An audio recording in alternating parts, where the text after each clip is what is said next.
Howdy. Welcome back to Dion Talk. Welcome back to financial freedom for the lazy person.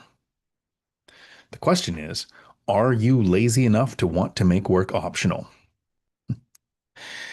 This is going to be a nice short video for those people who would never click on a 2-hour video. If you want your questions answered during a live stream, every Tuesday at 4 p.m. Pacific, I do a live stream that lasts as long as the questions do. I answer all of the questions, even the rude ones.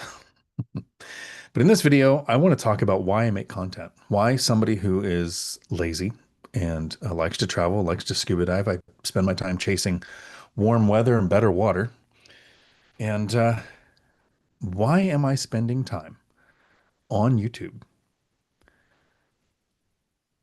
every week, Tuesday, couple hour video on Thursday, video on Saturday, going to places like Las Vegas in October on the 5th, 6th, and 7th, where I'm a keynote speaker for BPCon 2025, where I'm going to share some reasons why you might want to retire early, and then a chronology of how it will never be a good time to buy real estate.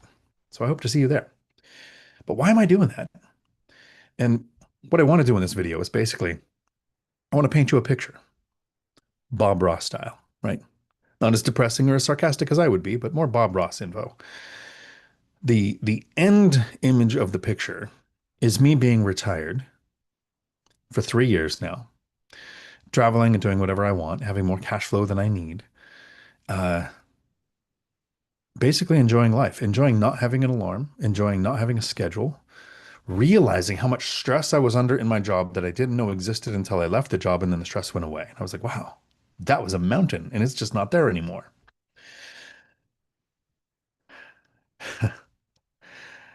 I am also a gamer. I could spend my time online gaming, but instead I'm online sometimes making content when I'm not gaming. I'm absolutely a nerd. But that end picture, the amazing aspect of being financially free and owning my time again, to me, it's better than winning the lottery because if I ever lost it all, I have confidence that in 10 years, I can rebuild it and be right back to where I was.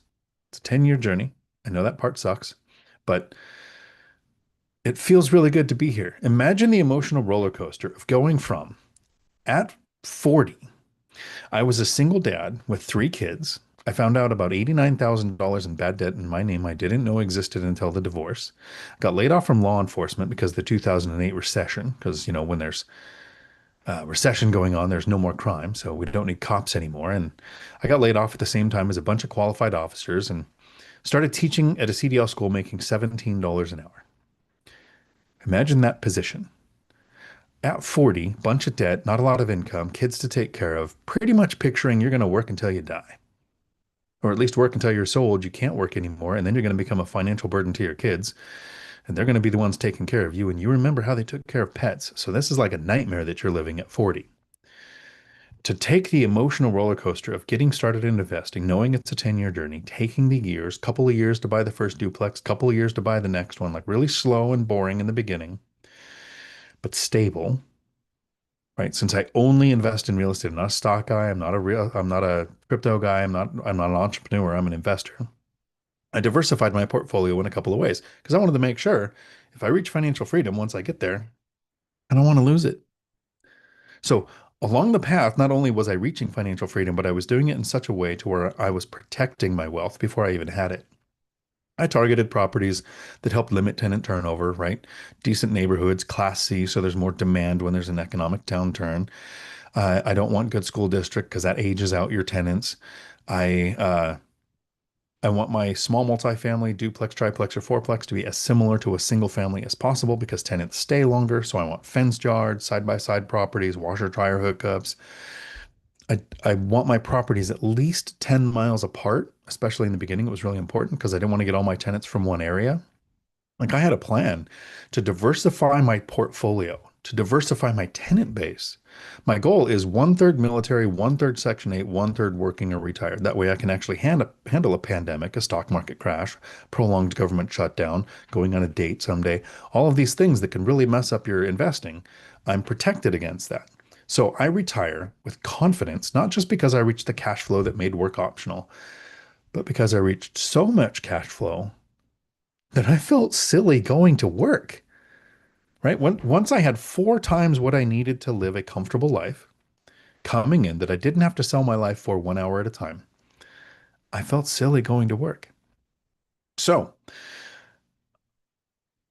I, I'm trying to think of the words because that's my thing. I'm not that articulate. It's weird that I'm on YouTube because I'm trying to share concepts and a better financial future, not trying to show how articulate and well spoken I am. I love being able to think and see my life as broke at 40 and experiencing it, not just thinking, oh, it would suck to be broke at 40, but no, I was. And then beyond financially free within a decade, retiring and walking away from a job that I loved because time freedom was more important, walking away from $2 million in golden handcuffs because money doesn't matter. Because once you have enough, it's just a thing. It's not the only thing anymore. And you can tell, I think, by the emotion in my voice, how amazing this is. But I'm not retarded. And yes, I'm using that term the way it's meant. I'm not going to give everything away. I know with confidence that if I lost everything, I could do it again. But I'm not going to give it all away so I could experience it again. So that I can go, okay, I want that emotional roller coaster. I want the dopamine hits of going, okay, life sucks. I have to work for money. I have to sell my life 1 hour at a time. I don't have enough. I'm worried about my kids. I'm worried about messing up my kids' future by becoming a financial burden to them. Like all of that stress so that I can experience it again. So what do I do? I make content. The analogy is there's a sports ball field, whatever your flavor of sports ball is. I'm in the parking lot where the keg party is. And there's people that don't know there's a better option, don't know that you don't have to work until you die, don't know that you don't have to work more than 40 hours a week for more than 40 years to retire on less than 40% of what you made. There are other ways of doing it. It doesn't have to be real estate, it can be crypto. I'm doing another video this Saturday on the financial firefighters with Coach Nick Massey and Mark. Well, that could be your thing. I'm not a stock guy. I talk about Joe Kuhn here on YouTube. If you invest in stocks, go check him out. He retired at 54 after investing in stocks. Has some really great strategies. So I'm not even saying real estate's the way. It's the way for me. There's a way for you. If you make it into the stadium, there's the people like Michael Zuber from One Rental at a Time that brings all of his millionaires in his community together to share their different paths of how they got there. And then on the field, there's the millennial Mikes and the lumberjack landlords saying, here's how I do it. Here's how I find the contractors and get the deals and increase the cash flow and all of that kind of stuff. But I'm in the parking lot.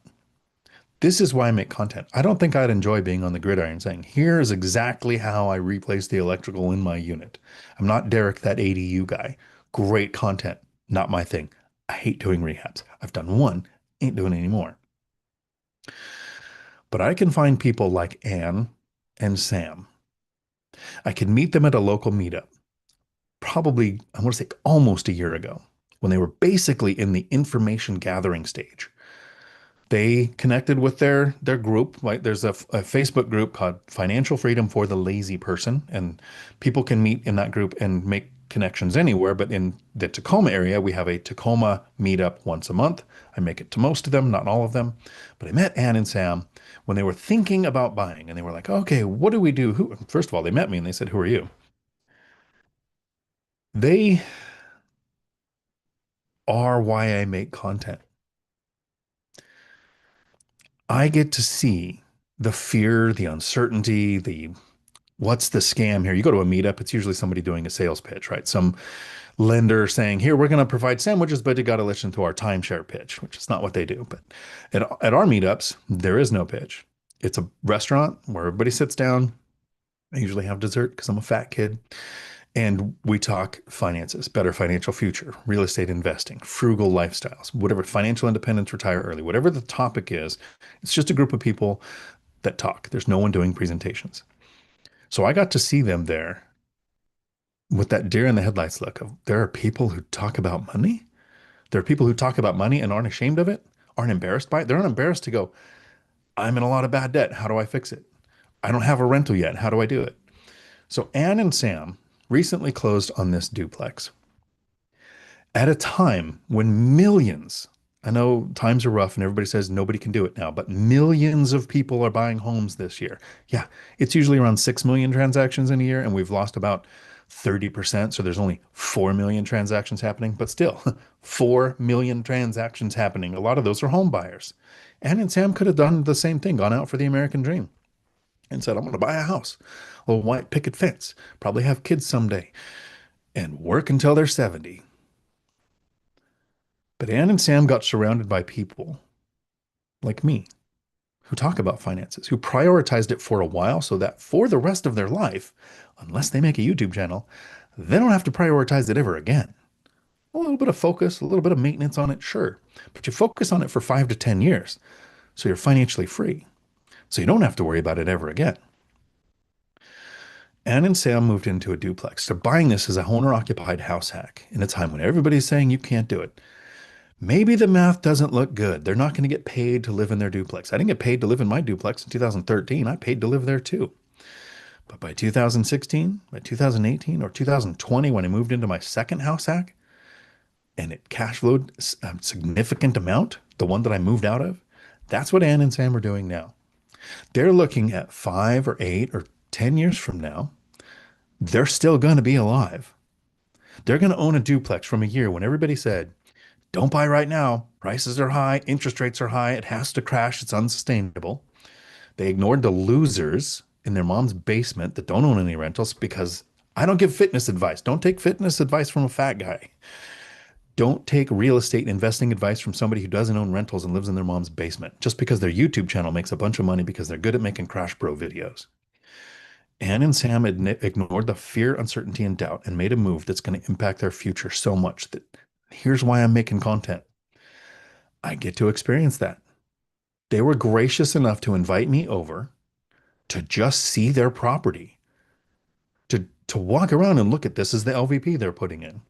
They actually said, it's probably not the LVP we would pick for where we live, but they're smart enough to know that this is a rental. This is what renters will rent. It's good enough quality for that because we want safe, functional, clean. And yeah, they're not going to live there forever. They're going to live there for now. And my hope is in a year or two, I get to be involved in their next purchase. I'm not an agent. I don't get a commission from them. I get to experience their emotional roller coaster, to see them, I think, hopefully going from a better position than I started at 40, but probably ending in a better position in 10 years. Around you, I guarantee there's a ton of people who have excuses and reasons why you shouldn't invest or why they're not investing or what they're waiting for. The question I want you to ask yourself, are you going to let them win? Or are you going to watch this content, email me, share your story, like Alex on the content? I look at the comments and the short videos after the video's over, unless I see, the sound's not on 20 times going by. But Alex, I get to experience you, the place you just closed on. Congratulations on the marriage. I know that's important too. Um, but I want to hear about the next one you buy. I'll keep making content, not because of what's going on in my life. Yeah, I'm going to share. I'm in buying mode soon. I'll be buying another property because the cash keeps piling up. But I want to hear about the person who's buying their first, their next. What's happening with the cash flow? What life changes are you making? How are you changing your career now because you're understanding that money is just a thing? Have a day full of amazing. I will see you on Tuesday at 4 p.m. Pacific if you want your questions answered during a live stream. Ciao.